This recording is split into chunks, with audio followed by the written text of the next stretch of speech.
अस्सलामुअलैकुम वरहमतुल्लाहि वबरकातुहू। मैं हूँ पीर फयाज़ हसन कादरी अजमेरी। मेरे प्यारे बहनों, भाइयों, दोस्तों, बुज़ुर्गों, माओ, आज मैं आपकी खिदमत में कांचना माई की तस्खीर का अमल लेकर हाज़िर हुआ हूँ। तो बिना टाइम ज़ाया किए मैं आपको ये अमल आपके गोश गुजार कर रहा हूँ। ये अमल आपने नौचंदी मंगल या हफ्ता को रात 12 बजे शुरू करना है। चाँद की 3 तारीख का दिन गुजार कर जो पीर आएगा वो दिन गुजार कर आपने रात 12 बजे इस अमल को करना है, कर सकते हैं। या फिर 3 तारीख के चाँद की 3 तारीख के बाद जो जुमा आएगा, जुमे का दिन गुजार कर रात 12 बजे आप इस अमल को शुरू कर सकते हैं। चेहरा जो है इसमें आपने जनूब की तरफ रखना है या साउथ यानी कि या फिर ईस्ट मशरक़ की तरफ रख सकते हैं। असार आपने इसमें लाजमी लगाना है। असार लगाने का तरीका ये होगा कि आपने अव्वल व आखिर 11 बार दुरूद इब्राहिमी, दरम्यान में 5 बार सूरह फातिहा, चारों कुल 3 बार और 11 बार आयतुल कुर्सी पढ़ के, अगर नीचे कच्ची ज़मीन है तो फिर आपने नई छुरी पर दम करके दाईं तरफ से गोल दायरे की शक्ल में इज़हार को खींच लेना है। और अगर नीचे पक्की ज़मीन या फर्श है तो फिर आपने चाक या कोले पर दम करके दाईं तरफ से गोल दायरे की शक्ल में इज़हार को लगा लें और 3 बार अपने हाथों पर दम करके अपने तमाम बदन पर फेर लें तो आपका दायरे वाला और जिस्मानी दोनों इज़हार हो जाएंगे। बखूर आपने इसमें गूगल, लुबान, खुश्क धनिया और नारियल के तेल का जलाना है। धुनी जो आपने जलानी है वो गूगल, लुबान, खुश्क धनिया और नारियल का तेल है, इसकी आप धुनी जलाएंगे। और परहेज़ जो आपने इस अमल में करना है वो जुमाली है, यानी कि जिसकी तफसील ये है कि आपने हर किस्म का गोश्त नहीं खाना, अंडा नहीं खाना, मछली नहीं खानी, कच्चा लहसुन, कच्चा प्याज, कच्ची अदरक, कच्ची सब्जियों का सलाद, कच्चा दूध, दही, लस्सी, मिठाई। और जो शादीशुदा लोग हैं वो सेक्स और रिलेशन से परहेज़ करें, यानी कि जुमा से परहेज़ करें। जिस कमरे में आपने ये अमल करना है वो कमरा बिल्कुल पाक साफ़ होना चाहिए और उसमें कोई किसी किस्म का सामान ना हो।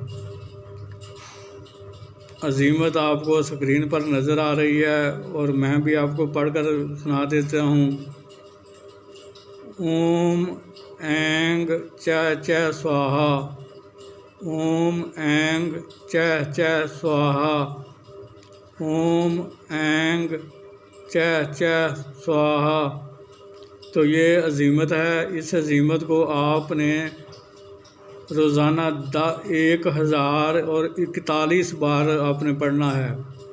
आपने इसको 1041 बार रोज़ाना पढ़ना है।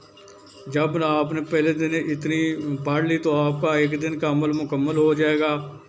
और फिर जिस चीज़ से आपने इज़हार को लगाया था उसी चीज़ से इज़हार को काट कर 3 या 5 जगह से इज़हार के बाहर आ जाना है, जो आपका एक दिन का अमल मुकम्मल हो जाएगा।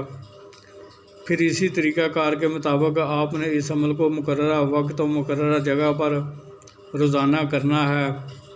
और इस अमल की मुद्दत 3 यौम से 21 यौम तक है। जिन मेरे भाइयों की रूहानी ताकत तेज़ है उनको 3 यौम में कामयाबी हो जाएगी, किसी को 6 में, किसी को 9 में, किसी को 12 में, किसी को 15 में, किसी को 18 में और किसी को 21 में। ये रूहानियत पर मुनसर है कि जिसमें जितनी रूहानियत होगी उसको उसी हिसाब से इसकी हाज़िरी होगी। तो जब ये हाज़िर हो, अगर आपने अपने अमल को मुकम्मल कर लिया है तो फिर आप इससे बात कर सकते हैं। अगर आपने अपने अमल को मुकम्मल नहीं किया तो पहले अपने अमल को मुकम्मल करें और इसको हाथ के इशारे से बैठने का कह दें। और अमल को मुकम्मल करने के बाद वो आपसे पूछेगी कि मुझे आपने क्यों बुलाया है।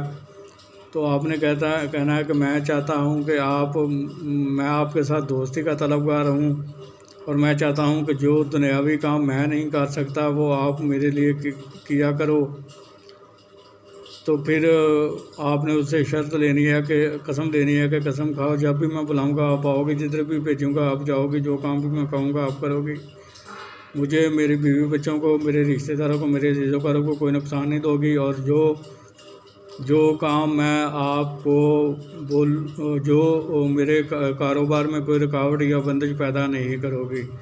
इसी तरह से आपने 3 बार उससे कसम लेनी है। फिर हाज़िरी का तरीका दरियाफ़त कर लेना है, पूछ लेना है और एक निशानी तलब कर लेनी है। फिर वो भी आप पर 2 शराइत रखेगी। एक शर्त तो ये होगी कि आपने मेरी हाज़िरी किसी को नहीं बतानी कि मेरी हाज़िरी आपके पास है, और दूसरी शर्त वो अपनी मर्ज़ी से रखेगी जिसको आप सोच समझ कर कबूल करें, क्योंकि वो शर्त को रोज़ाना की बुनियाद पर पूरा करना ज़रूर लाजमी होता है। अगर आपने एक दिन भी वो शर्त पूरी ना की तो ये आपकी तस्खीर से ज़ाद हो जाएगी और दोबारा लौट कर कभी वापस नहीं आएगी। तो उम्मीद करता हूँ कि मैंने इस अमल से मुतल्लिक़ आपको हर चीज़ से आगाह कर दिया है। अगर फिर भी किसी चीज़ की आपको समझ ना लगी हो तो आप मेरे व्हाट्सएप नंबर पर राब्ता करके वो चीज़ मुझसे मालूम कर सकते हैं, मैं आपको बता दूँगा। और यहाँ ये मैं बात वाज़ेह करता चलूँ कि ये